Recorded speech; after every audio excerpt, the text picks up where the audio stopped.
Sudah layangkan gugatan ke Menteri Koordinator Bidang Politik, Hukum, dan Keamanan Mahfud MD, pimpinan Pondok Pesantren Al Zaitun Panji Gumilang tiba-tiba mencabut gugatannya tersebut. Batalnya gugatan 5 triliun itu setelah Mahfud MD mengaku siap meladeni Panji Gumilang berurusan dengan pengadilan. Hal itu dilakukan setelah Mahfud MD menyebut gugatan tersebut merupakan perkara kecil dan hanya upaya pengalihan isu terkait dugaan pencucian uang di pondok yang berada di Indramayu, Jawa Barat itu. Menghadapi gugatan tersebut, Mahfud MD justru menantang dan menganggap sepi gugatan tersebut. Menurutnya, gugatan yang dilayangkan Panji Gumilang terhadapnya hanya urusan kecil dan tak akan mengecohnya. Menurut Mahfud, gugatan yang dilayangkan Panji Gumilang ini hanya sekedar mencari sensasi, sebab urusan hukum pidana untuk Panji Gumilang dengan dasar dugaan resmi, namun kini malah belok menjadi perdata. Gugatan tersebut akhirnya dicabut dengan alasan sejumlah faktor. Salah satunya, Panji Gumilang menilai Mahfud MD adalah orang baik. Kubu Panji Gumilang akhirnya mengarahkan gugatannya kepada Gubernur Jawa Barat Ridwan Kamil. Ridwan Kamil dinilai mendiskreditkan Panji Gumilang dan ajarannya. Pengacara Panji Gumilang mengatakan Ridwan Kamil sebagai gubernur juga terlalu terburu-buru dalam menyelesaikan persoalan Ponpes Al Zaitun. Pria yang akrab disapa Emil itu juga dianggap tergesa-gesa dalam memberikan pernyataan kepada masyarakat tentang Al Zaitun dan ajarannya tanpa ada kajian atau tabayun terlebih dahulu.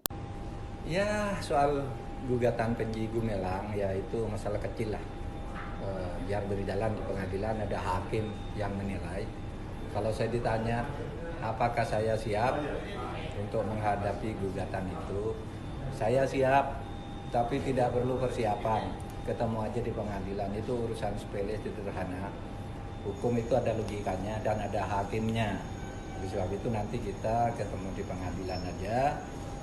Saya juga belum baca dan tidak ingin baca apa isi gugatannya. Nanti aja kalau sudah kurang 10 menit gitu nanti saya baca. Itu kan urusan enteng aja.